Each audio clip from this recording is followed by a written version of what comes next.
Tamenglong District ki Manung Channa LEIBA TATBUNG KHUL PHAODUNA CHATLIBA National Highway number 37 da Apex Company gi driver OIBA MEETEI MACHA AMADA Kuki NAHA anina MAKHUT CHEI PAIDUNA CHATHARAKKHIBA THOUONG ADUGI MATANGDA LAKLIBA TANG 15 FAUBAGI MANUNGDA SENGDORAKTRABADI MATHANGI NUMITTAGI Jiri Da Kuki Amatta Changhalaroi Haina Leeching Jiri gi General Secretary Ranjan Phongdorakli Hiramasi matang ng ngasi Leeching Jiri office ta pangtokpa pau ki mifam amada wafam masi Phongdokladuna Ranjan na hai thaudog asigi matangda lakliba tang taraga mga faugi manungda sengdoraktaba tarabade mathangi numit October tang taraga tarugtagi Jiri gi laikai singda Kuki Amatta Changhalaroi warif lawre ngarang thokiba thaudog adugumna mamangdasu anirak thokre mamangi thaudog singda Jiri bangwi DC amasung SP Assam Rifle ki commandant amade nakal animaki tongan ba CSO gi luching basing yauna wari sanakraba matung asigumba thaudok ase makha tana thogalaroi haibagi thajaba pikrakhrabane yanakhiba wafam sing adugi ona tainabada ngarang tatharakhiba thawong adugi matangda thaudok aduda hakthengnana yauriba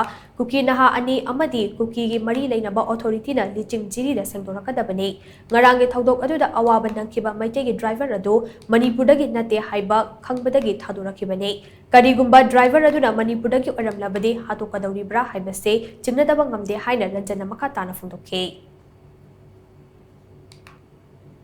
महाक्से कोई जिरी की Meitei नते HYBE खकी येंगा मासे थादोरखिबनी करिगुम्बा जिरी की मैतई ओरमलबदी मफमदुदा मखे फुगे हाइब्रा हातके हाइब्रा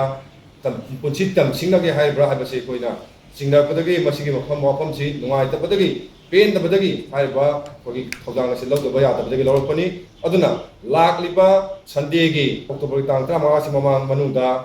लालिबा मियोसिंग अदु पुरदुना लिसिंगदा कईगुम्बा सेंदोरक्तबा तारगदी तांग 13 असिदगी Monday सिदगी कोई जिरी दा cookie संगबा गी a thing थमले